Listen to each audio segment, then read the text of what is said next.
recipe is so good. I really recommend you try this one. So we're going to start off by air frying some breaded chicken, which we're going to make ourselves, and it is absolutely tender and delicious. So pleased with this. And then the pasta that we're making is in a creamy sauce, but it's got hot honey and feta. I've even added in a little bit of chorizo, which is completely optional. You don't have to put that in if that's not something that you want to put in. There's also a little bit of chili running through it. Again, you don't have to put that in if you don't want. A little bit of garlic.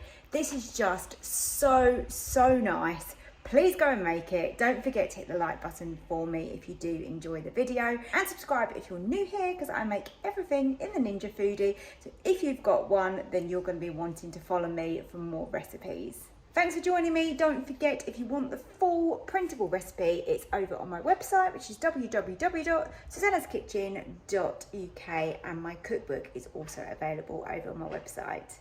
So thank you for joining me. Let's go and cook this gorgeous dinner. Tonight for dinner, I'm making hot honey feta crispy chicken spaghetti. Oh my goodness, what a mouthful. That kind of tells you what it is. I've got 2 pieces of chicken here. And I'm just going to season those well with some salt and some pepper. I've got 1 egg whisked up. And I've got breadcrumbs. You can definitely use gluten-free breadcrumbs if you need to. I am this evening because I have to be gluten-free. To the breadcrumbs, I'm adding a little bit of paprika and some garlic granules. Let's give that a little stir. Just mix those together. And this is going to create our crispy chicken. So to start with, we're going to cook our chicken and we're going to air fry it. So floured chicken. By flouring it, it just means that it makes it a lot easier for the egg to stick to it. So just move that around in that eggy mixture, drain it off, and then into those breadcrumbs. Now, sometimes you do have to kind of pat them on, try and get it covered. These are quite chunky breadcrumbs, these ones. Sometimes finer ones do stick a little bit easier. But it's just nice to have that really good crispy coating. So there you go. There is 1 piece done. Let's do the same for the other. Chicken is in the air fryer basket. You could probably fit up to 4 pieces in there quite comfortably, and it will still cook okay. I'm going to air fry it on 180 for around 20 minutes.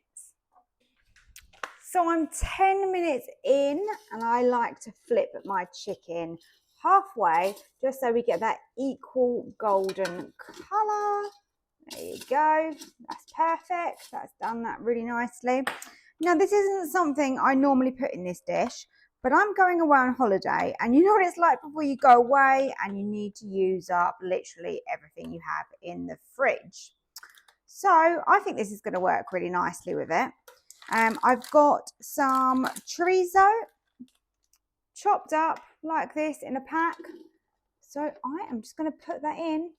I'm going to air fry that with the rest of the chicken. Might need to remove it a little bit earlier, but I'll keep an eye on it. I've got 5 minutes left, but this is done enough for me. I've got some nice crispy edges on that, which is lovely. It's just a bit tricky to remove it, is the only problem. Probably should have put it in a little pot, shouldn't I? That probably would have been a little bit more sensible, but never mind. It wasn't in the plan. I wasn't going to be doing this tonight, but I hate wasting food, and particularly if you're going away and you haven't got anyone to give it to, then you just got to use it, haven't you? And then with your chicken, you can check that with a food thermometer just to make sure that it is at the right temperature. I'm going to continue cooking mine for that last 5 minutes. So I've removed the chicken. I've got a little bit of a mess in here, but I'm not going to worry about cleaning that up because it's just basically chorizo juices and it's all good. So yeah, the 20 minutes with your chicken is a guide. Please use a thermometer. Don't overcook your chicken. That is down to you. So if you've got thin pieces of chicken, you know they're going to cook a lot quicker. You can give them a bash, flatten them out if you want, so they do cook quicker. It's up to you. Now at this stage, if I'm making this for my husband, I normally sear and saute some fresh garlic. If you know me by now, you know that me and garlic aren't friends, fresh garlic anyway. So I'm not going to do that, but you can definitely do that right now. Sear and saute, put a little bit of garlic in, a little bit of olive oil, just literally for a minute. I've got a few cherry tomatoes here. They're going in.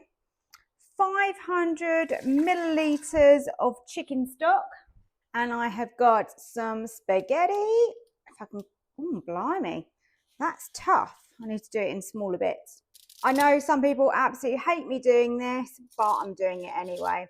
So I just break my spaghetti up to get it in there. I want to make sure that it's all cooked. So this is how I do it. If you don't want to do it this way, then of course you don't have to. But for me, this is just a really quick, simple way. And I crisscross it the best I can. Got loads of little bits that have pinged everywhere, so I've done that. I'm just grabbing those and putting them in the pot. All I do is just give that little push down. It's not going to push down very far. We're not really going to flavour this because you've got the chicken stock in there and the tomatoes, and then flavouring is then going to come after the pasta is cooked. So that is great. Let's get the lid down. Make sure your pressure valve is towards the back on seal. And I'm going to slide over to pressure cook because I find this is the best way with my pasta. I always do a quick release with my pasta. I say always, I don't always, generally I do. So spaghetti, I have found 4 minutes. It's a gluten-free spaghetti that I am using because of my intolerance. I don't know if other spaghetti is exactly the same. I doubt it is much different, but I find 4 minutes is just right. So high, quick release, 4 minutes.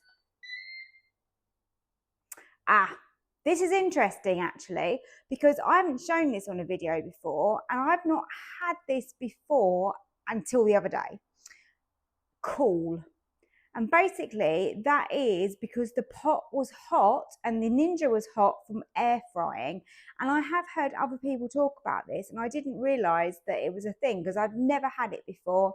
So I have to wait for it to cool before I can pressure cook. I generally find it literally takes a minute or two. So I'm just going to open the lid for now, leave it for a few minutes and try again. So this is what your pasta will look like when it's cooked.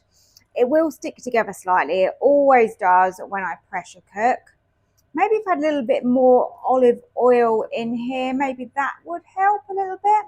Obviously we do the crisscrossing to try and avoid it as much as possible. This looks pretty good. Now the creamy sauce that I've got planned is just not for me. And that's not because I don't like it, but unfortunately me and dairy don't really work. And I don't know if you've ever noticed, but I don't really cook with a great deal of dairy. A little bit of cheese, which I seem to be able to tolerate. But yeah, no sort of yogurts, creme fraiche, creams, that type of thing. I normally use a substitute in that case. Anyway, so we have got pasta in here. So I've just removed the amount that I'm going to have for my dinner. And, you know, I've avoided doing this because I think, I don't know, you might all think this is a bit awkward and a bit strange, but there might be other families out there that have intolerances and that can't tolerate the same like me. So with this recipe, there's no reason why you can't just remove some pasta for somebody that needs it separate. Into my husband's is going to go some garlic, and then I had creme fraiche in the fridge and I rarely use creme fraiche, so I thought that would be nice in this dish though. So just stirring that through. We've got lots of heat in this pot still. Look how creamy that makes the pasta, like more or less instantly. It's amazing. I'm going to add some chilies, just some crushed dried chilies. I'm going to put a little bit of chilies on mine as well. Going to put through some parsley. Let's give that another stir. Oh, look how nice this is. So good. That smells incredible as well. So let's serve up this portion, which is my husband's one. He's got quite a lot of pasta here. He's been playing golf today, so I'm sure he's absolutely starving. So he's going to want a good amount of spaghetti. Oh, so rich and creamy. He's going to enjoy that. Now, the optional extra was the little pieces of chorizo. So I'm just going to put a few of those over the top, like that. I'm going to go over with some hot honey. If you've not seen this before, you can buy this in a lot of the supermarkets now. So delicious. And then I'm going to grab some feta and crush this feta up. Oh, yes. I absolutely love feta. And then I've got that gorgeous piece of crispy chicken on top. Absolutely gorgeous dinner, that. So a really easy dinner. We used the air fryer and also the pressure cook. That is the beauty of the Ninja Foodi, isn't it? You know, we can use multiple functions to create the most perfect dinner. I think that looks great and I can't wait to tuck into my portion.